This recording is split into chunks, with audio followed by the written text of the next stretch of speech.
Boa noite, tudo bem? Como estão? Boa noite, tô pessoal aqui no chat. Quem está pela primeira vez, bastante gente pela primeira vez, sejam todos bem-vindos, ok? Então, começando aí, gostaria de deixar aqui o meu boa noite a todos vocês. Vocês que estão aí acompanhando pela Rádio Amigo Espírita. Vocês que acompanham também pelo SoundCloud, baixando os áudios, ouvindo nos carros aí, ou enquanto fazem suas coisas em casa. E vocês que estão aqui pela primeira vez e vocês que já estão desde a primeira vez, o meu boa noite. Eu vou colocar aqui para vocês que acompanham aí pelo YouTube também, né? Depois, ó, a Cal Aciard está falando. Que legal participar assim. Estou acompanhando pelo YouTube, mas assim é bem melhor. E olha que nem começou, hein? Isso só pela conversa que tem aqui no chat. Tá bastante gente acolhendo. Então vamos lá, como de costume. Uma boa noite para Rosita de Blumenau. Quem mais está aqui? Deixa eu ver. A Estela de Los Angeles. Aqui também tem a Socorro de Paulista, em Pernambuco. A Deise e a Andréia, ambas do Rio de Janeiro. A Silvana de Jundiaí.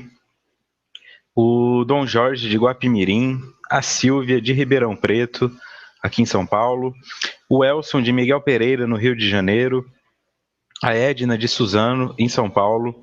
O Roberto, lá do Japão. A Luciene, vou colocar aqui, ó. A Luciene, de São Gonçalo do Sapucaí. Talvez eu esteja aí de novo em novembro, viu, Luciene? A Cristina, de São Mateus, no Espírito Santo, que já retornou do ABC. Pedro Roberto, de Florianópolis. A Mauralice, de Goiânia. O Sebastião, de Cornélio Procópio. A Virgínia, de Porto Alegre, que está cuidando do neto e acompanhando o estudo. A Janete, de Tijucas, também sempre aqui. A Rita, de Juiz de Fora. A Noêmia, de BH, e a Wanda, de São Paulo. A Andréia está emocionada aqui. E a todos vocês que não falam o nome, mas estão sempre aqui, o meu muito obrigado e o meu boa noite. Para quem não está acompanhando, se você está acompanhando esse estudo pela primeira vez no YouTube, tá? Esse aqui é o 22º. Dá para voltar lá atrás e assistir desde os primeiros. Esse é o estudo da obra Autodescobrimento, uma busca interior, de Divaldo Franco e Joana de Ângeles. A realização é da Rede Amigo Espírita, fornecendo os meios de divulgação e essa plataforma do Hangout. E eu sou Vitor Antenori Rossi. Falo aqui de São Paulo. E também mandar um boa noite para a Bárbara de Taboão da Serra e a Rosimari de Brasília. Esse é o encontro de número 22. Estamos no capítulo 2, Equipamentos Existenciais, no subtópico 2.4, o Ser Emocional, parte 2. Iniciando, eu gostaria apenas de deixar aqui uma fala, porque eu sei que algumas pessoas, como o Roberto, por exemplo, só acompanham o começo do estudo, depois tem outros afazeres. No dia 28, que será no próximo, pelo que eu percebi, o material que encerra o Ser Emocional é um pouco reduzido, tá? Então, talvez não dê para ocupar essa 1 hora toda. E eu não quero começar o tópico de número 3. Então, na semana que vem vai dar para abrir um pouco mais para responder perguntas, ok? Claro, relacionadas ao texto, né? Não são perguntas de origem básica, né? O que são espíritos, o que acontece se eu estiver num processo obsessivo, não é nesse sentido. Perguntas relacionadas às dúvidas trazidas pelo livro, tá? Naturalmente, aquelas que nós já conversamos também, não adianta tentar explicar uma coisa que está lá na frente. E aí, no dia 4 de agosto, não terá o estudo, ok? Na semana do dia 4, tiraremos uma folga aí, porque o dia 4 é meu aniversário, então eu tenho alguns planejamentos, então não terá o estudo na semana do dia 4, ok? Já podem ir se programando aí. Semana que vem normal, com mais abertura para perguntas, e no dia 4 não haverá o estudo.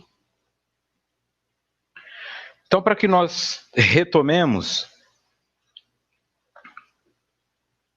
nós tínhamos falado na semana passada da emotividade, tá? Dividido quando a emotividade é embotada, quando a emotividade é exaltada, é indiferente é apaixonada e é estimulada, quais são os pontos onde nós podemos observar isso, ok? Isso aí está tudo no estudo da semana passada. Então, só para nós lembrarmos, nós temos essas capacidades de evolução da emotividade, e a melhor considerada por essa obra é que a emotividade seja estimulada através de objetivos enobrecedores, estabelecendo paradigmas e patamares de autorrealização. E isso nos integraria aos mecanismos da vida. Estar apaixonado pode levar a uma ilusão. A indiferença pode nos fazer não perceber as necessidades do outro e também não aprender com essas experiências. A exaltada nos faz perder a diretriz do comportamento e deturpa manifestações de carinho. E a embotada não registra as manifestações da afetividade. Então, a emotividade estando nesses níveis, nós começamos o trabalho de hoje. O pessoal está cobrando a transmissão da festa, querendo o bolo aqui. Não, a Tânia de Rio Preto, o André de Campo Grande. Né? Calma que ainda tem 2 semanas até lá. Então vamos lá, direto na obra.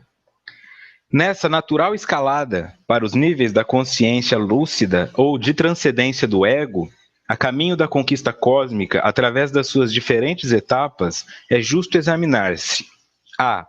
Como se reage diante de si próprio. B. Qual a conduta em referência ao próximo. E C. De que forma desenvolver os valores íntimos em relação a si e aos demais. Tá? Então, nessa natural escalada para os níveis da consciência lúcida. Lúcida é aquilo que tem luz. Aquilo que tem luz é o que não está acometido pela sombra. Tá? Então, implica esse desenvolvimento dos aspectos que estão na nossa sombra, né? E transcendência do ego, quer dizer, ultrapassar, né, transcender o ego e alcançar essa individuação, quando nós não ficamos presos apenas a essas necessidades egóicas, mas alcançamos a plenitude do si eterno. Isso nos levará em direção a conquistas cósmicas, e estas etapas, aí eles colocam o seguinte, os autores colocam o seguinte, que nós podemos nos ajudar fazendo essa análise. Como se reage diante de si próprio, qual a conduta em referência ao próximo e de que forma desenvolver os valores íntimos em relação a si e aos demais. Continuando. No primeiro caso, torna-se essencial a análise cuidadosa a respeito das reações emocionais diante dos desafios: cólera, ciúme, mágoa, revide, ódio, inveja, que decorrem do primitivismo moral do ser, ainda aferrado a complexos de inferioridade, de superioridade e aturdido por conflitos que remanescem da consciência de culpa. Então eu vou voltar aqui, ó. Qual que é o primeiro? Como se reage diante de si próprio, né? Como eu reajo diante de mim mesmo. Então, este primeiro para que eu faça essa análise de forma mais tranquila, como eu estou reagindo diante de mim mesmo, o ponto principal que eles colocam é observar quanto desses comportamentos estão se repetindo. Se eu sinto muita cólera, aquela raiva absurda, vontade de quebrar tudo. Se eu sinto muito ciúme, se eu sou uma pessoa ciumenta, ou se eu não sou uma pessoa ciumenta, eu estou namorando uma pessoa ciumenta, eu estou aceitando o ciúme de outra pessoa, sendo submisso a ele. Se eu guardo muita mágoa, se eu revido muito as agressões, se eu preciso sempre me vingar, se eu sinto muito ódio, ou sinto ódio com muita facilidade, e se eu sinto muita inveja. Ou se não muito, né, mas em que ponto isso está me afetando? Tá? Eu vou colocar aqui um ponto até relacionado à inveja, porque eu partilho uma experiência pessoal, quando na faculdade houve uma eleição para definir qual seria o aluno escolhido para ser o representante máximo dos alunos na faculdade. E eu entrei nessa competição pelo ego. Eu estava com 21 anos e eu entrei completamente pelo ego. E tinha uma outra garota totalmente preparada para o cargo. Ela tinha estudado aquilo, ela tinha um monte de literatura. E quando eu olhei tudo que ela tinha, eu senti inveja, porque eu não tinha aquilo. Mas eu também não tinha disposição na época para construir aquilo que ela tinha. E nem a humildade de me afastar e deixá-la ficar com o cargo. Mas eu trabalhei a oratória e consegui convencer as pessoas que iam votar a votarem em mim. E eu acabei ganhando, e 15 dias depois eu tive que desistir do cargo porque eu não sabia o que fazer lá, né? Foi puro engodo, foi pura falácia, demagogia. Então, assim, a minha motivação foi pela inveja. Eu não atrapalhei só a minha vida, eu atrapalhei a vida de uma pessoa que sabia o que estava fazendo e atrapalhei a vida de uma instituição que precisava de um representante entre os alunos. Então, eu atrasei o andamento daquilo num processo de 2 meses. Então, eu tô colocando essa partilha para que você aí possa se identificar, né? Será que em alguns pontos a inveja não está te movendo? Será que essa promoção que você busca no seu emprego realmente é o que você quer? Você vai aguentar lidar com mais carga horária, ficar mais longe da sua família, mais pressão? Ou será que você só quer competir com alguém que é do seu setor? Será que você não fica facilitando as coisas para o seu filho porque você tem inveja da forma como ele ama o pai dele? Você é a mãe, então agora eu vou facilitar um pouco mais porque ele vai achar que eu sou mais legal que o pai. A base dessas coisas está muitas vezes na inveja, mascarada em outras questões, mas é importante ficar atento a isso, tá? Não fique pensando na inveja só, eu quero o carro que o outro tem. É uma coisa muito mais essencial. Todos esses temas aqui, né? A inveja, o ciúme, a mágoa e tudo mais. Que decorrem do primitivismo moral do ser, ainda aferrado a complexos de inferioridade, de superioridade e aturdido por conflitos que remanescem da consciência de culpa. Então, quanta informação tem aqui, né? Complexos de inferioridade, complexos de superioridade e conflitos que remanescem da consciência de culpa. Porque eu tenho medo. O indivíduo tem medo quando ele tem culpa. Porque ele, mas e se essa culpa for inconsciente? Aí tem um medo, pode se transformar até numa fobia. A pessoa que tem fobia de ser assaltada, a pessoa que tem fobia de ser estuprada, a pessoa que tem fobias específicas de sofrer agressão, ela já pode ter uma reminiscência, tá? Não é uma regra, mas ela pode ter uma reminiscência de culpa aí. Como eu sei que existe uma lei e que essa lei vai cobrar as minhas ações, eu sei as ações que eu cometi. Então é natural que eu comece a temer a punição. E eu fico só esperando acontecer. Então tem muita gente que já traz isso em si mesma. Quando a vida dá aquela estabilizada e fica tudo bem, automaticamente ela já pensa, agora é só esperar que alguma coisa vai dar errado. Sempre que eu fico bem, alguma coisa dá errado. Isso já é um conflito trazido pela culpa. Conflito por quê? Porque a satisfação e o prazer não podem ocupar espaço na minha vida. Quando eles chegam, imediatamente eu sei que eles vão se retirar por conta de alguma tragédia ou de alguma perda. E eu fico sempre preso nesse conflito. E algumas pessoas chegam ao ponto de temer o sucesso, de temer o prazer. Nem vai atrás, porque a hora que der certo, já sabe que vai perder de novo. Falta-lhes resolver esse problema consigo mesmo, da culpa principalmente.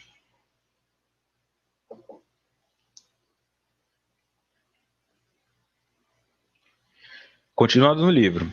O trabalho por libertar-se desses verdadeiros verdugos do eu superior torna-se imprescindível ao desenvolvimento da emoção, ao seu engrandecimento, para estabelecer a seguir as linhas de manifestação equilibrada.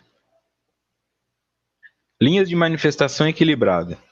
Tá? Então, é imprescindível que nós façamos um trabalho para nos libertar destes empecilhos, dessas questões que nos impedem de crescer, que estão entre essas principais que foram citadas: o ódio, a mágoa, a vingança, o revide, o ciúme. Não adianta, assim, por mais que o indivíduo queira acreditar que o ciúme é uma coisa bonitinha, que o ciúme é uma demonstração de amor, não é. Tá? O ciúme é um desequilíbrio. E quanto maior for o ciúme, maior é o desequilíbrio. Não tem outra explicação para isso. Não é segurança, não é proteção. Todos esses discursos são discursos de racionalização, que é um outro mecanismo de defesa trazido por Freud. Racionalização. Quando eu fico tentando achar argumentos racionais para explicar o irracional, para explicar o que é errado. Não, eu sei, eu bebi, eu gastei todo o meu dinheiro, mas é que minha vida estava difícil, minha esposa brigando em casa, então eu acabei tomando cerveja. Isso é racionalizar. O indivíduo continua sendo alcoolista, continua precisando de ajuda. Então o ciúme não é uma coisa bonitinha, tá? O ciúme é um indício de desequilíbrio E como tudo que não é tratado tende a crescer, o ciúme também tende a crescer. Então esse cara aí, essa menina que você está namorando agora com um mês, que fica querendo saber com quem você está falando no celular, com 2, 3 vai estar mexendo nele. Com 6, 7 talvez já esteja te estapeando ou começando a te ofender. Porque a tendência é crescer. Ninguém mostra o que é de verdade no início. E se você está num relacionamento há 10, 15 anos e o ciúme não diminuiu, então realmente há um desequilíbrio aí crônico e cabe a você saber o que é melhor para você nesse momento, tá? Mas não veja o ciúme como algo bonitinho. Está relacionado a esse primitivismo do ser. Então, isso vai trabalhar, tá? Libertar-se dessas questões vai permitir o desenvolvimento da emoção, o engrandecimento dela, e aí nós vamos conseguir estabelecer uma manifestação equilibrada. O que é essa manifestação equilibrada? A minha emoção vai se manifestar de maneira equilibrada, nem exaltada, nem indiferente. Ela vai se trabalhar estimulada, ela vai trabalhar positivamente. Tá? Não vai ter ausência de emoção e nem o excesso. Né? Vai ter um equilíbrio entre ela e a razão. Por quê? Porque o que gera muitas vezes a culpa, esse conflito moral, é justamente aquilo que eu sei que devo fazer quando eu comparo com o que eu faço. Eu sei que eu não devo fazer isso, mas eu faço. Eu sei que eu não deveria pensar assim, mas eu penso. Tá? Quando a razão passa a aplicar um conceito natural, eu não estou lutando porque eu evoluí, eu não tenho problema em não fumar, eu não tenho problema em não olhar para outra mulher fora do casamento, isso é uma coisa que não me pega, aí a minha razão está equilibrada, a minha emoção também vai estar equilibrada, tá? Então não vai mais ter aquele discurso falho, como nós já vimos aqui, de que a carne é fraca, de que eu estava num momento de fraqueza, não tem nada disso, tá? Isso é coisa de espíritos que ainda estão se descobrindo, né? Obviamente eu não estou me colocando fora disso, né? Essas oscilações, esses desequilíbrios, essas fraquezas e essas recaídas são naturais de quem está tentando ficar em pé. A Noêmia pergunta: a mágoa vem quando a emoção está desequilibrada? A mágoa vem principalmente quando eu imagino que o outro me deve algo. O que magoa é o ego. Então eu vou pensar assim: você, Noêmia, peraí. Você, Noêmia, nós somos parentes ali, ou então nós somos amigos, fizemos faculdade juntos, vamos supor. E eu, Vitor, fico achando assim, não, eu sou bom demais para ser verdade, né? Eu sou uma pessoa boa, eu faço tudo do jeito certo, eu ajudo todo mundo. E aí, de repente, lá no final, quando tem que fazer um trabalho, tem que fazer uma monografia, né? Uma monografia não, mas um TCE, um TCC, você não me quer no seu grupo. E aí eu fico magoado. Mas como assim? Eu ajudei ela o ano inteiro, agora a base disso eu sinto que você me deve algo. A mágoa sempre implica que o outro me deve algo. Né? Então não era amor. Porque se eu te dou alguma coisa por amor, por carinho, eu estou te dando. A mágoa implica empréstimo. Se eu me sinto magoado por conta de algo que alguém fez comigo, eu na verdade considero que essa pessoa me deve e não pagou. Não, ela tinha que sair comigo, não com os outros amigos. Ela não podia ter feito desse jeito. E aí tem mãe ficando magoada com o filho. Poxa, filho, eu cuidei de você, te fiquei nas horas mais difíceis, agora no divórcio você quer ficar com o seu pai. Quer dizer, fica magoada porque sente que deve. Tá? É materialista isso. Eu coloco uma expectativa no outro, o outro frustra essa expectativa porque ele tem o livre-arbítrio, ele não é obrigado a nada, e aí eu fico magoado porque eu sinto que aquela pessoa não olhou para mim com a grandeza que eu penso ter.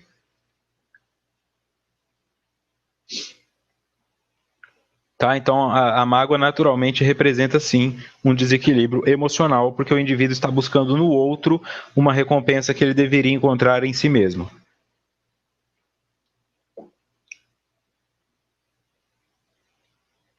Então aqui, ó, nota do expositor, eu fiz um resuminho aí para ajudar. Das minhas reações para comigo mesmo, que é a primeira instância colocada por eles. Causa: primitivismo moral do ser. Havendo primitivismo moral do ser, qual é o efeito? geração de complexos de inferioridade, complexo de superioridade e consciência de culpa. E quais são os comportamentos das pessoas que sofrem disso? Cólera, ciúme, mágoa, revide, ódio, inveja. Claro que aqui tem outros, tá? Mas esses são os que eles trouxeram na obra. Então, se eu estou atuando com cólera, com ciúme, com mágoa, com revide, com ódio e com inveja, então eu estou sofrendo as influências de complexos de inferioridade ou de superioridade, entre outros, e consciência de culpa. E a causa disso é o primitivismo moral do ser. Por que eu grifei o moral?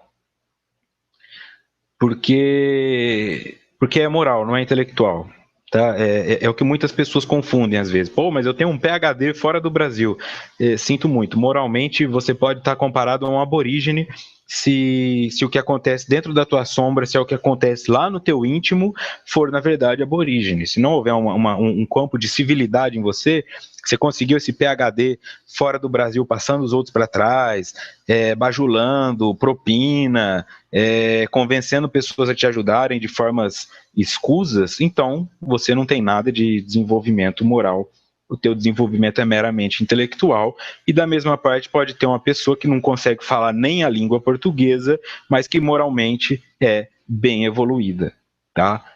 Consegue respeitar o seu espaço, respeita a própria pobreza, tá lá passando fome, mas se acha dinheiro no chão, procura entregar para o dono, nessas questões aí que o espírito vai estar evoluído moralmente. Então você não vai ver, ou pelo menos vai ser muito difícil que veja, aquelas pessoas como o Divaldo Franco, por exemplo, surtar em cólera, ciúme, mágoa, revide, ódio, inveja. É difícil ouvir histórias nesse sentido desses seres, de Chico Xavier. Você lê o André Luiz, você percebe que ele tinha essas instâncias nele, depois que ele chega lá, ele percebe o quão pequeno ele era comparado ao mundo espiritual, tá? Então fica aqui. Essas são as reações negativas. Então, o que fazer? Porque aqui perguntaram como curar-se, né? Eu não lembro quem foi, deixa eu ver. A Noêmia também. Das minhas reações para comigo mesmo, então. Causa: análise cuidadosa das relações emocionais. Efeitos: libertação do eu superior e desenvolvimento da emoção. Comportamentos: manifestações equilibradas, tá? Então, por isso que eu fiz esse resumo, para ficar mais didático.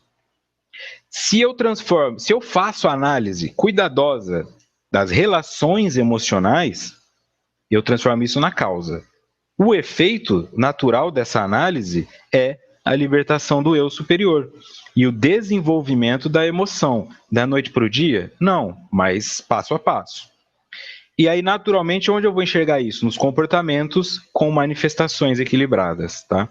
É aquela pessoa que você tenta instigar, não, mas você vai deixar barato, se vinga, não preciso disso não, vou para casa, tem meus filhos lá. E aí, às vezes, o indivíduo fica mais revoltado ainda, né? Você é um banana, você é isso, você é aquilo. Fica tentando transformar o cara no ódio que ele não pode manifestar, né? Então, esses indivíduos são os que se manifestam de forma equilibrada, ok? Então, no que se refere a reações comigo mesmo, só para deixar isso bem mais claro, se existe um primitivismo moral, eu vou ter complexos e consciência de culpa, e os meus comportamentos vão ser cólera, ciúme, mágoa, revide, ódio e inveja. Para que eu comece a resolver essas situações, eu devo fazer uma análise cuidadosa das minhas relações emocionais. Com isso, eu vou libertando o meu eu superior e desenvolvendo a minha emoção, e aí eu começo a ter manifestações comportamentais mais equilibradas. Ok? Então, vamos lá. Continuando.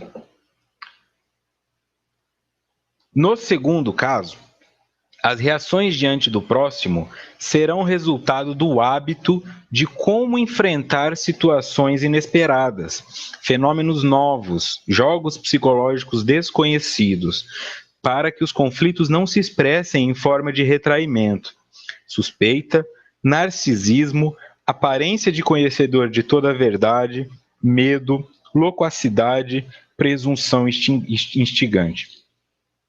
Então, nós vimos ali das manifestações comigo mesmo, e aqui o segundo caso são as manifestações para com o próximo. Tá? Então, ó, as reações diante do próximo serão resultado do hábito de como enfrentar situações inesperadas. Vamos começar por aqui. Como é que você está resolvendo situações inesperadas? Falando, não acredito, não é possível que isso esteja acontecendo, só comigo, eu devo ter jogado pedra na cruz, eu tenho muito azar. Tá? Quando o indivíduo já está manifestando dificuldade de lidar com adversidades, ele já está mostrando um desequilíbrio. Tá? Então eu começo a perceber por aí, como é que eu lido com essas situações? Por quê? Porque muitas vezes quem vai me trazer notícia ruim é o outro. Entendeu? É o outro, é o marido ou a esposa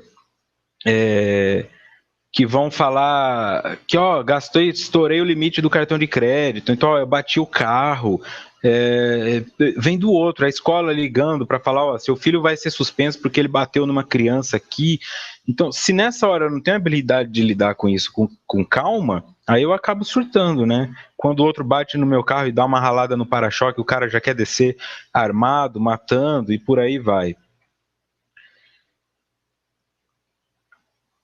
Tá? Fenômenos novos, jogos psicológicos desconhecidos, porque aí os conflitos não se expressam em forma de retraimento, suspeita, narcisismo, aparência de conhecedor de toda a verdade, medo, loquacidade, presunção instigante.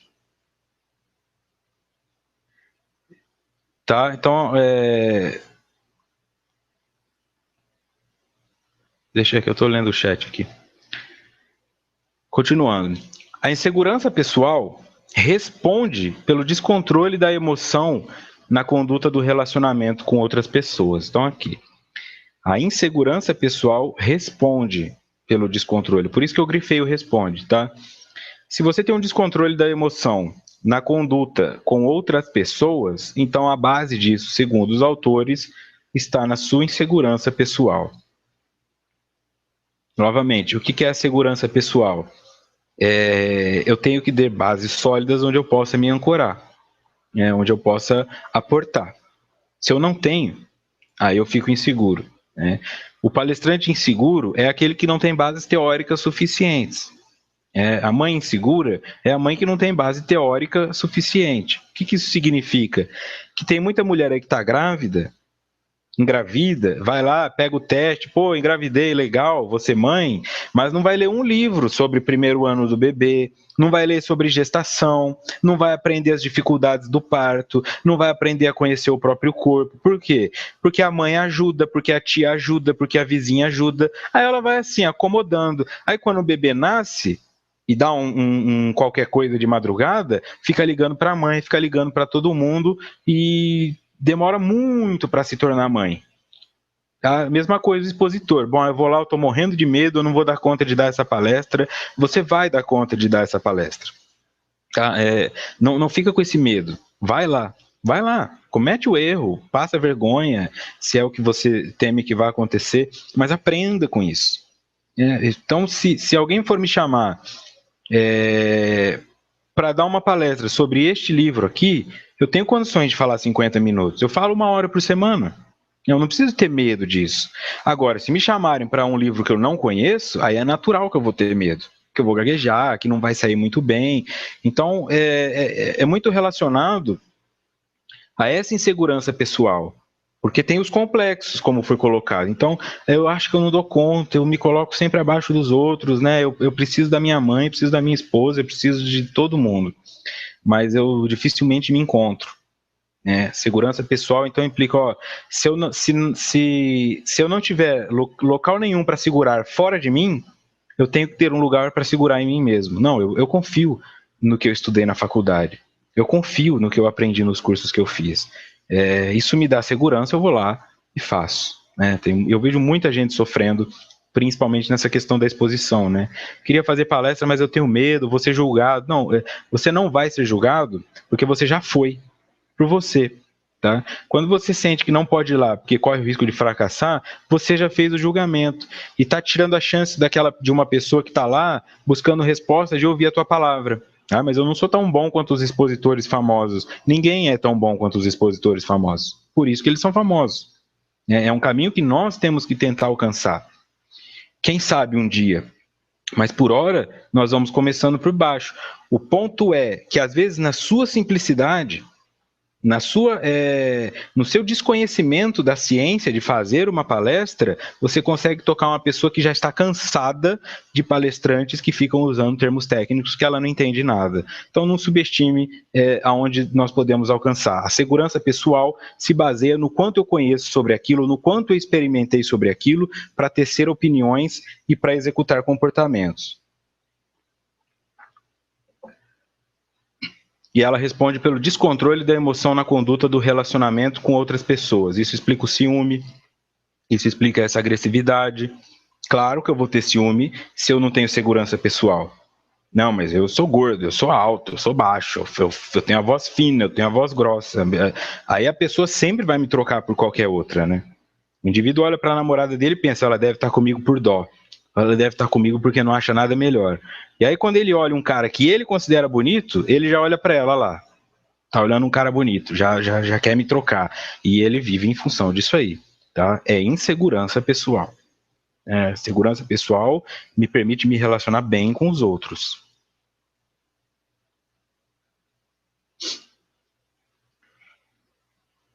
Continuando no livro.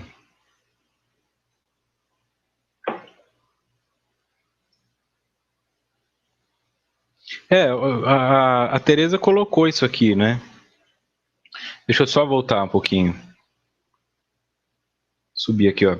A preparação em tudo na vida, seja trabalho, situações novas que estão chegando, se não se capacitar, como lidar? A Tereza colocou isso. Não tem como, porque você lida com improviso. Tem uma música dos Titãs, que agora eu não me lembro o nome dela, mas que eles falam assim: o acaso vai me proteger quando eu andar distraído. Né? Alguma coisa nesse sentido. E muitas pessoas entendem isso como um bonitinho, mas não é. Né? Quando eu estou distraído, quando eu não me preparo para uma situação, quem me protege é o acaso. O acaso é assim, dados jogados. Eu posso chegar lá para dar uma palestra sem estar preparado e ser maravilhosa, porque veio uma intuição, porque eu lembrei de umas histórias legais e todo mundo gostou. Mas pode ser que eu gagueje, tropece, fale besteira, não conecte as ideias. E isso acontece em tudo. Você pode ser uma mãe maravilhosa não lendo nenhum livro, mas pode ser que você tenha algum problema que um conhecimento básico teria te ajudado a evitar depois que o seu filho nasceu, ou uma coisa que transformaria o parto em algo menos traumático para você e para ele. Mas ficar nas mãos do acaso, tá? Que o acaso não é coincidência, tá? O acaso é essa noção assim que não depende de você. Para que você tenha intuição, você tem que ter, por exemplo, seres superiores ali ao teu lado. E se não estiver? Você vai contar com o quê? E se for um público fechado, pesado, que não dá risada de nada, que fica sonolento? Então comece a pensar nisso tudo, né? A melhor forma de lidar com uma coisa é se preparando intelectualmente para ela e depois executando ela até aprimorar a sua execução. Cometendo falhas, aceitando a vergonha, aceitando os feedbacks. Continuando no texto. O indivíduo tranquilo, porque portador de confiança em si mesmo, não se atormenta quando enfrenta situações novas e desafiadoras, agindo com serenidade, sem a preocupação exagerada de parecer bem, de fazer-se detestado, de eliminar o outro ou de sobrepor-se a ele. O eu superior é isso mesmo, Mariana, é o self, o eu. Self, eu superior, assim. Nada maior do que isso. Então aqui mais um ponto interessante, quando eu estou tranquilo, porque tenho confiança pessoal, autoconfiança, eu não me atormento com situações novas e desafiadoras, porque eu ajo com serenidade, sem a preocupação exagerada de parecer bem, de fazer-se detestado, de eliminar o outro ou de sobrepor-se a ele. E, então, por isso que esse é o ponto que as pessoas às vezes deixam de fazer coisas, né? Eu já quero ser aplaudido, eu tenho que parecer bem, eu quero chegar lá e parecer um ótimo palestrante sem nunca ter dado palestra, eu quero ser um ótimo pai sem nunca ter pegado uma criança no colo. Não vai rolar. É muito, assim, são chances mínimas, porque não tem um preparo. Tá? E essa parte também de parecer, eu lembro-me que quando eu comecei na psicologia, eu encontrava muita dificuldade de impor limites para as pessoas, né? Você tá num barzinho ali com seus amigos e vem alguém, pum. Aconteciam coisas assim, incríveis.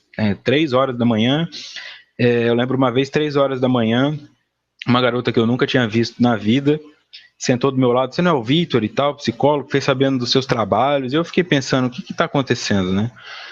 E aí ela falou, eu sou homoafetiva e eu quero contar isso para os meus pais, mas eu não sei como. Então, eu comecei a perceber que era difícil. Isso deve acontecer com todo profissional, tá? Do mecânico ao neurocirurgião, ao cara que trabalha capinando lote. O indivíduo sempre quer um conselho de graça, né? E quer invadir um espaço. Então eu criei uma persona, uma imagem de aversivo. O cara é bravo, o cara é ranzinza, não chega perto dele, ele não gosta de conversar, mas os meus amigos sabiam que eu era o oposto disso. Então o que era isso aí? Insegurança pessoal, por não saber colocar limite. Agora eu não posso falar sobre isso, toma o meu cartão, vai no meu consultório. Eu criei toda essa máscara infantil para que as pessoas tivessem medo de se aproximar de mim. E com isso eu perdi também muita gente boa querendo se aproximar. Isso é reflexo da imaturidade, da insegurança pessoal, que me afetava mais naquela época. Não que hoje não afete. Aí, a Cláudia está contando que com a advogada também acontece. Eu acredito que é com todo mundo. Tudo que é uma pontinha, né? Aqui então, deixa eu só voltar. Sem preocupação de parecer bem, de fazer-se detestado, de eliminar o outro ou de sobrepor-se a ele. Porque isso é na relação com o outro, né? Eu não tenho que eliminar o outro, porque senão não adianta. Fica uma coisa de... O indivíduo chega em segundo lugar e pensa, puxa, se ele não estivesse ali, eu seria o primeiro. Mas ele também quer ser o primeiro, ele está feliz. É chato, às vezes, nós vemos assim, principalmente agora nessas pan-americanos aí, o brasileiro ganhou a medalha de bronze, que chato. O norte-americano ganhou a medalha de ouro, para esses caras não faz nem diferença, eles ganham toda hora. Mentira. Quem tá ali é um ser humano, que nasceu nos Estados Unidos, que treinou um tempão, que ouviu os seus xingamentos ali, que tomou bronca, que perdeu, que lidou com a derrota, e agora tá ali curtindo uma medalha de ouro, né? Mas é muito egóico, assim, é muito narcísico da nossa parte de não conseguir ficar feliz com o outro, nem comigo, tá? São 30 competidores, eu fico em segundo, eu só consigo olhar o primeiro. Nossa, se esse cara não tivesse vindo, eu teria ficado em primeiro, olha só. E enxergo os outros 27 que estão lá atrás, 28 que estão lá atrás. Né? Enxergo que o terceiro colocado, às vezes está olhando para mim, se não fosse esse cara, eu tinha ficado em segundo. E nós vamos criando essa animosidade, né? Essa hostilidade entre todos nós, assim. Porque queremos eliminar o outro. Continuando. Esse indivíduo, então, é natural e espontâneo, aberto aos relacionamentos interpessoais, respeitador das ideias e condutas do outro, embora não abdicando das suas próprias, nem as mascarando para agradar ou exibindo-as para impô-las. Isso é sensacional. Eu grifei o não aqui, porque ser natural, espontâneo e aberto aos relacionamentos não significa ser mula de ninguém para ficar carregando carga dos outros, não. Tá? Eu não devo abdicar das minhas condutas, das minhas ideias, mas eu também não preciso mascará-las para agradar ou ficar exibindo para impor. Né? Em coisas pequenas assim, que nós vamos tentando promover mudanças. Mas você já pensou em tal coisa? Você já pensou em tal coisa? Quando eu fiz desse jeito, o pessoal gostou. E não deixa o outro ser quem ele é. Então, é muito claro isso aí, que o indivíduo equilibrado não é um indivíduo bonzinho. Esse é o ponto. Se eu fosse equilibrado naquela época, eu teria conseguido impor limite para a pessoa sem que ela se sentisse rejeitada. Mas eu não tinha condições de fazer uma sessão de terapia 3 horas da manhã de improviso, sobre uma situação pesada como aquela, né? Num barzinho com os meus amigos. Então isso tudo tem que ficar muito claro.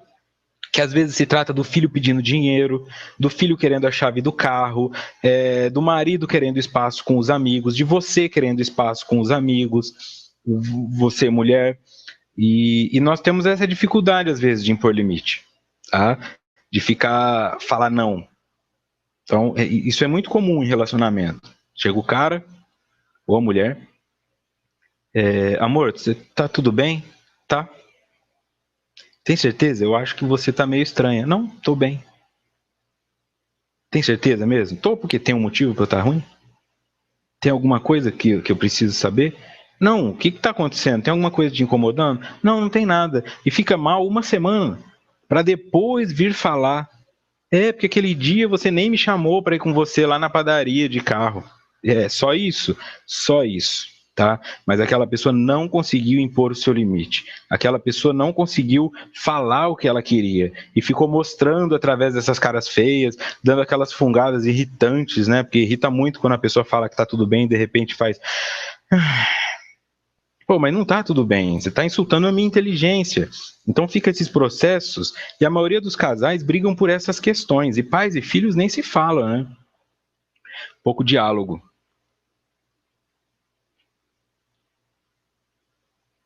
A Virgínia colocou um negócio legal aqui. As pessoas me olham e querem falar sobre dieta e atividade física, como se eu fosse apenas a professora de educação física. E é isso. O nosso ego, né, o nosso eu, está atrelado ao nosso profissional. Então, tem até estudiosos do corporativismo e da psicologia organizacional que eles colocam que o indivíduo, quando perde o emprego, ele como se ele não existisse. Se alguém te pergunta, e aí, quem é você? E você fala, estou desempregado, é como se você não existisse, né? E eu não sou só psicólogo, eu sou psicólogo, eu sou ser humano que exerce a psicologia, que estuda a filosofia espírita, que estuda outras filosofias, que estuda a ciência da psicologia, que pode falar sobre todos esses assuntos, mas que existem limites. Né? Então, um outro ponto. Isso aqui que nós estamos fazendo é um estudo de uma obra que o meu olhar como psicólogo nos ajuda a aprofundar, mas não é uma terapia em grupo, né? Não é uma coisa que vai ajudar no sentido de, não, eu estou aqui para ajudá-los como psicólogo. Não, eu estou aqui como um estudioso do espiritismo para estudar com um grupo que está afim desse trabalho. E isso é uma imposição de limite tranquila, que não afeta. Só que algumas pessoas não conseguem separar essas duas coisas. Né? Então hoje, por exemplo, eu passando de carro na rua, eu vi uma placa colada num poste. Centro Espírita. Fazemos a amarração para o amor, melhoramos a sua condição financeira. Poxa, olha só, né? Como a pessoa está misturando as duas coisas. Você pode ter essas habilidades de ocultismo, de mexer com o sobrenatural, mas quando você associa isso com o centro espírita, você descaracteriza um monte de coisas, né?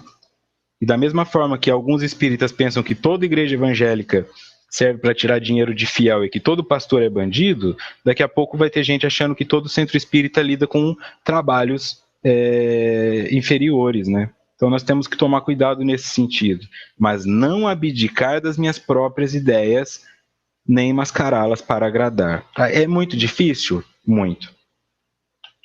Esse indivíduo, voltando ao texto,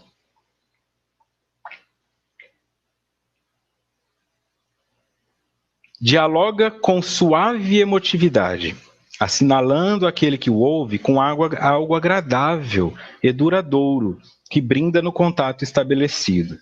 Por sua vez, recebe também alguma dádiva, que irá contribuir para o seu crescimento íntimo. Vamos pegar o exemplo do Divaldo, já que ele é um dos autores dessa obra, né? Coautor da obra. Dialoga com suave emotividade. Você assiste uma palestra dele e assim, não tem alteração de palavra, né? Ele não pega o microfone e começa a dar uns gritos apontando na nossa cara, assim, porque você tem que fazer tal coisa. Não, é linear, assim, é tranquilo, né? É uma paz que ele transmite. Assinalando aquele que o ouve com algo agradável e duradouro, que brinda no contato estabelecido. E aí você está ouvindo aquele indivíduo falar tranquilamente e ele ainda está te dando coisas assim, né? E é potente, não é só olhar para esses livros, é só olhar para os discursos dele, para os textos deles que são colocados na Rede Amigo Espírita. Estou pegando ele como exemplo, mas existem outros, né? Claro. por sua vez, recebe também alguma dádiva que irá contribuir para o seu crescimento íntimo. Então, imagina o tanto de feedback que ele não recebe. Imagina o tanto de abraço, tanto de oração, tanto de gratidão que ele não tem. Quer dizer, isso é um ser equilibrado. Porque ele não tem limite de onde as coisas dele chegam. Eu sempre coloco aqui, tentem não trabalhar com PDF, tentem comprar o livro original, porque isso aqui envolve um monte de coisa, inclusive legislação. Tá? Não adianta fazer um estudo desse, estudar uma obra dessa, que tem uma potência tão grande de modificar a tua vida e não querer pagar, sei lá quanto custa esse livro, 25, 30 reais, que é metade do preço de uma terapia numa cidade pequena. Então é injusto. Só que nós não vamos ver o Divaldo preocupado porque tem alguém lendo um livro dele em PDF. Ah, não, esse cara pirateou meu livro, eu quero o meu dinheiro. Por quê? Porque ele não sente que nós devemos algo para ele. Ele fez a parte dele como médium, trouxe o trabalho ao conhecimento público, usa os recursos desse trabalho para desenvolver outros trabalhos na área social e vai se desenvolvendo. Então ele recebe muito mais do que ele dá. Muito mais do que ele dá. Não importa se ele esteja falando para um lugar com 5 mil pessoas, com 30 mil pessoas. Essas 30 mil pessoas vão agradecê-lo mentalmente e ainda vai ter um monte de gente por aí no Brasil e fora do Brasil também o agradecendo. Então esse é o ponto do indivíduo equilibrado. O indivíduo equilibrado tem segurança pessoal porque nunca está sem.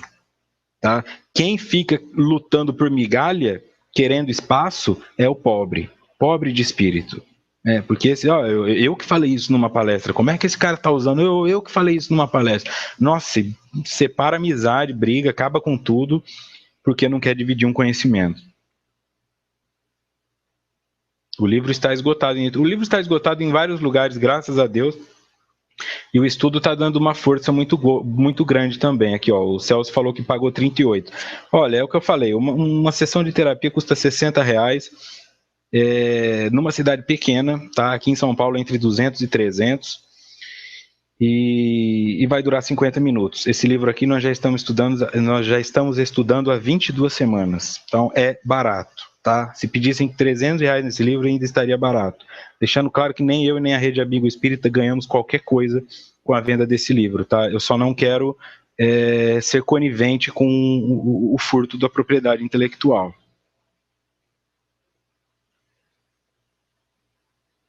Então, vamos lá. Do interrelacionamento nascem experiências proveitosas para o amadurecimento psicológico constante do ser. Então, eu grifei o constante aqui justamente para que isso não nos desmotive. Tá? O que poderia nos desmotivar? Enxergar que estamos longe demais de onde queremos chegar, ou enxergar que já estamos onde queríamos. Então, o indivíduo, se ele pensar que ele já alcançou, entra uma frase do Chandra Lacombe para concluir bem isso. Quem pensa ser grande não pode crescer. Quando o indivíduo imagina que chegou, aí ele não tem como crescer e naturalmente desmotiva. Tá? Por isso é sempre importante ter em mente que este amadurecimento psicológico é constante. Tá? O amadurecimento psicológico é do ser. Não é do corpo físico, não é da Fátima Soares, não é do Luiz Rocha, do Vitor, do Zé Aparecido, é do ser, daquilo que nós ultrapassamos como corpo físico e como estamos vivendo espiritualmente. Então vamos lá. Aqui nota do expositor. Então, como eu fiz com o primeiro, eu fiz também com o segundo. O segundo se refere à minha conduta para com o próximo. Causa insegurança pessoal. Se eu tenho insegurança pessoal, os efeitos são descontrole das emoções nas relações com o outro. E isso vai se manifestar através de comportamentos como retraimento, suspeita, narcisismo, aparência de conhecedor de toda a verdade, medo, loquacidade, presunção instigante. Este conhecedor de toda a verdade é o indivíduo que eu tenho mais dificuldade de trabalhar junto, porque ele blinda demais, né? É refratário, é teflonado, como chamam, né? Tudo que cai nele desliza. Então, e sempre tem alguém. Toda mesa que você vai tem alguém que sabe tudo, né? O pseudo-sábio, o pseudo-intelectual. Ele consegue explicar todas as coisas do mundo, mas o filho dele está lá negligenciado, o trabalho dele está lá sendo feito de qualquer jeito. Então, o que isso aqui importa? Por que eu fiz essa didática? Se você percebe comportamentos de retração, se você percebe comportamentos desses que estão colocados aqui, narcisismo, né? Quando você sente que tudo gira ao seu redor, se esqueceram de você, ninguém pode ser feliz. Se a tua namorada sair com as amigas, ela não pode sair sorrindo nas fotos, senão ela não pode ser feliz longe de você. Se você imagina que você se afasta da sua empresa nas férias e fica morrendo de medo da pessoa que está ocupando a sua função pegar o seu lugar, isso tudo é narcisismo, né? Não está pensando no bem da empresa, não está pensando na gratidão pela pessoa ficar no seu lugar. Tem gente que volta antes das férias, vende as férias, porque tem medo de sair e perder o emprego. É uma realidade? É uma realidade, mas se você for bom, o mercado te quer. Tá? Fala aí, está em crise, todo mundo está em crise, mas você passa, pelo menos aqui em São Paulo, se você passa ali na Avenida Paulista, tá cheio de gente engravatada, cheio de gente indo trabalhar. Então é o seguinte, emprego tem. A questão é que a crise faz com que as empresas gastem só com os melhores e só com o que é vital para o seu desenvolvimento. E é nesse ponto que eu tenho que me destacar. Eu me destacando, eu vou ter um lugar no mercado. Então eu não posso ter medo de sair em férias porque vão tomar um emprego, porque aí eu saio em férias, fico tenso com medo daquilo, eu não descanso nada, e aí quando eu vejo eu estou há 5 anos trabalhando direto, porque nas minhas férias eu fico preso à empresa. Tá? Então, se existe algum desses comportamentos, a causa está na insegurança pessoal. Agora, quando eu penso na minha conduta para com o próximo, e eu transformo em causa o aprendizado com relacionamentos interpessoais, eu aprendo com as minhas relações os efeitos segurança pessoal, tranquilidade, ausência de medo e confiança.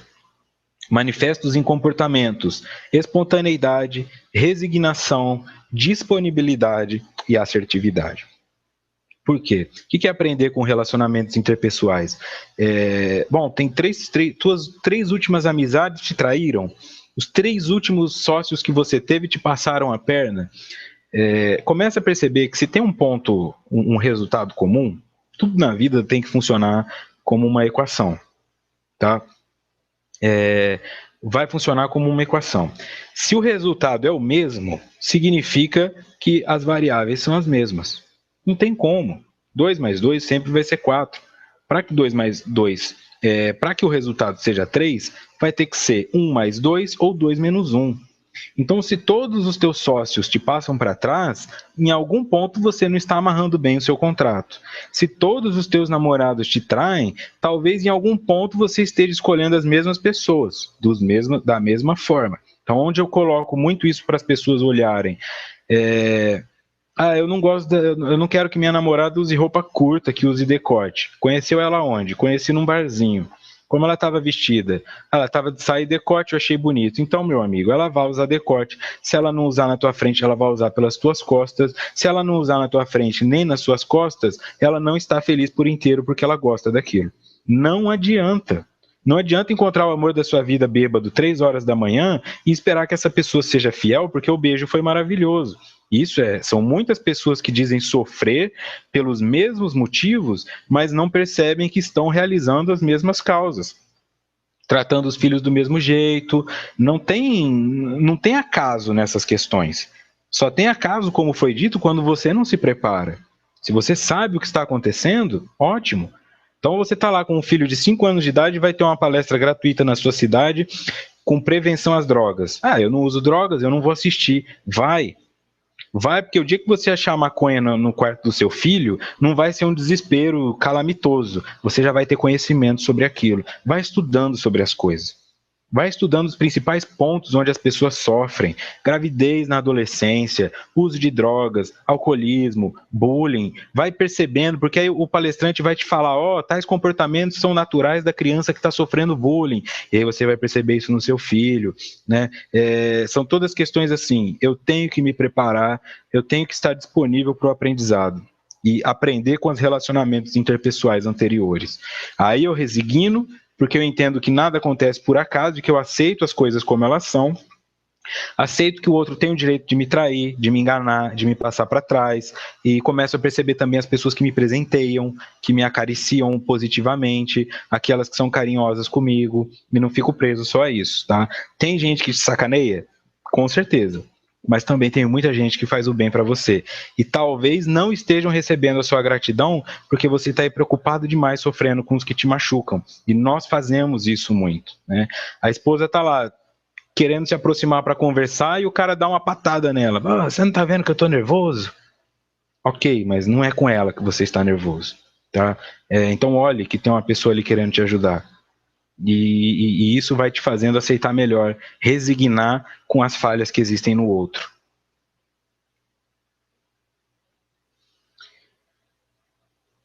E encerrando, indo para o encerramento, né, no livro, no terceiro caso, faz-se doador, livre de exigências, sem paixões dissolventes, vinculando-se e amando, ou liberando-se sem ressentimentos, constatando, porém, que em todo relacionamento há sempre uma bela aquisição de vida, pela empatia que provoca, pelas expectativas que desperta e pela convivência enriquecedora. Então, é mais fácil ir para frente um pouquinho do que para trás, ó.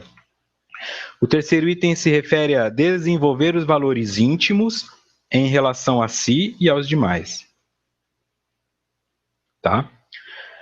Então, nós vimos assim, a primeira parte, eu comigo mesmo, eu com o outro, e na terceira, eu desenvolvendo os valores íntimos para mim e para com o outro. Então, no terceiro caso, esse indivíduo faz-se doador, livre de exigências, sem paixões dissolventes, vinculando-se e amando, ou liberando-se sem ressentimentos, constatando, porém, que em todo relacionamento há sempre uma bela aquisição de vida pela empatia que provoca, pelas expectativas que desperta e pela convivência enriquecedora. Isso aqui se aplica, por exemplo, a divórcios. Assim, eu fico com muita pena de homem ou mulher que se acha esperto porque vai ficar com metade do que o outro tem. Então vamos pensar numa mulher aí que casou com um cara rico para ser madame, faz 15 anos que eles estão casados, apaixonou mesmo, tá? Não estou dizendo que foi um golpe do baú, mas apaixonou.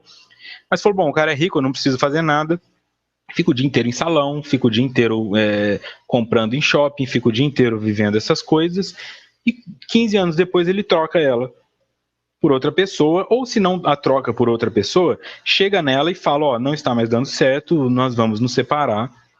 E aí ela vai na justiça e quer metade de tudo aquilo e não sei o que, e não sei o que. Olha, eu tenho pena dessa pessoa porque em 15 anos a única coisa que ela construiu foi o que o outro tem.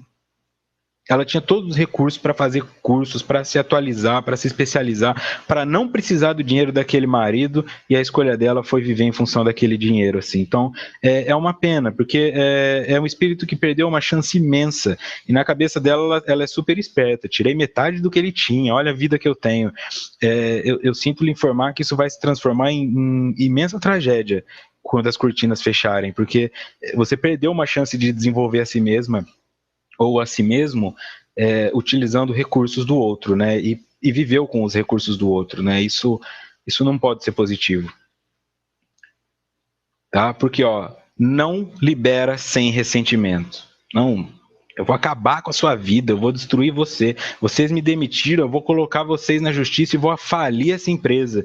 Isso é uma pessoa que não tem ainda o equilíbrio emocional, porque não tem resignação.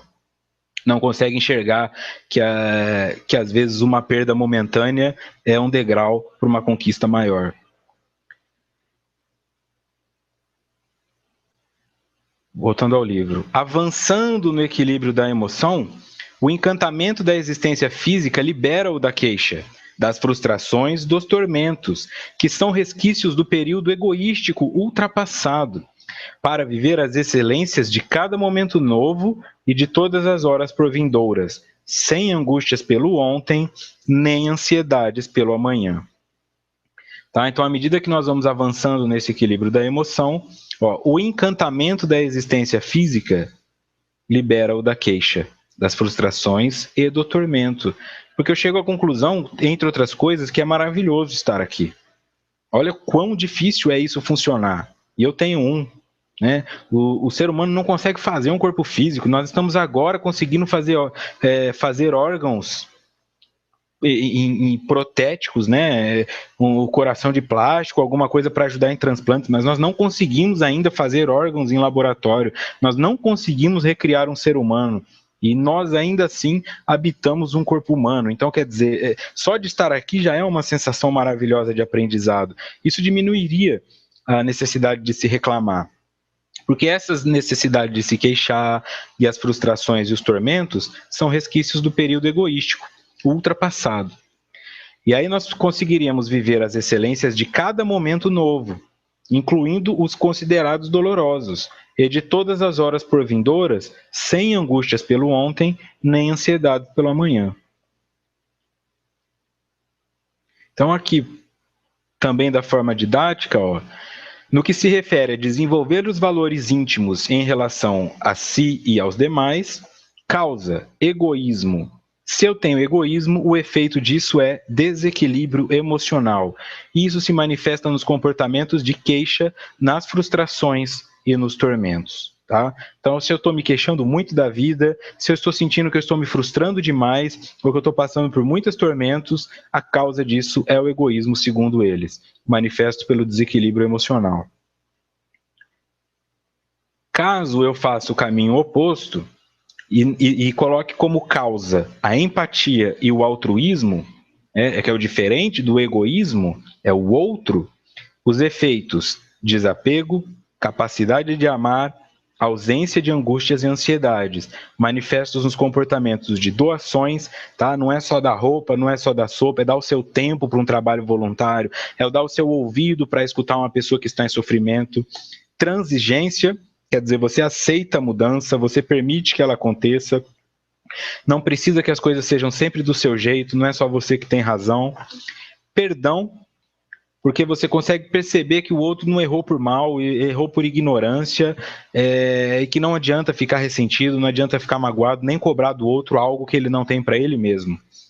E humanização, porque isso vai me permitir enxergar que os outros são humanos, então eles erram, eu erro, os meus erros vão me machucar menos, o erro do outro vai me machucar menos, tá?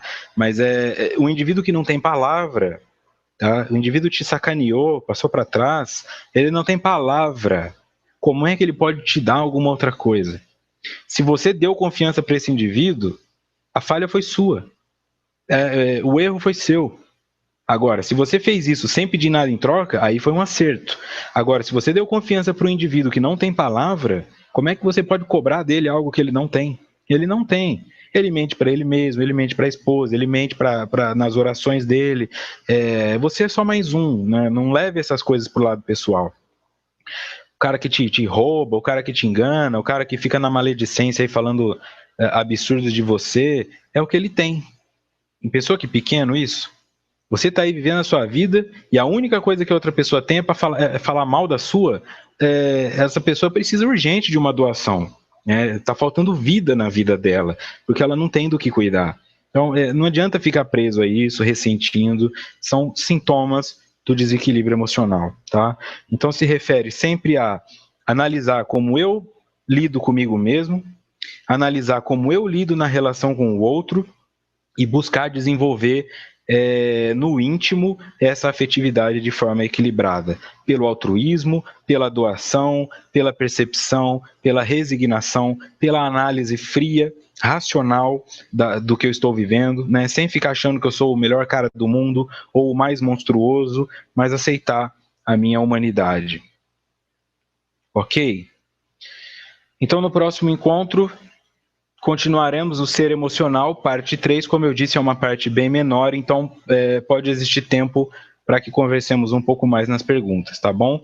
E aí no dia 4 de agosto não haverá estudo, tá? Então deixo aqui o meu boa noite a todos vocês, meu muito obrigado à Rede Amigo Espírita por ceder esse espaço, pela confiança no meu trabalho, muito obrigado ao Divaldo e a Joana por fornecerem esse material, e a todos vocês que acompanham no SoundCloud, vocês que acompanham no YouTube, você que acompanha no YouTube, faz igual Cadê ela? Deixa eu ver.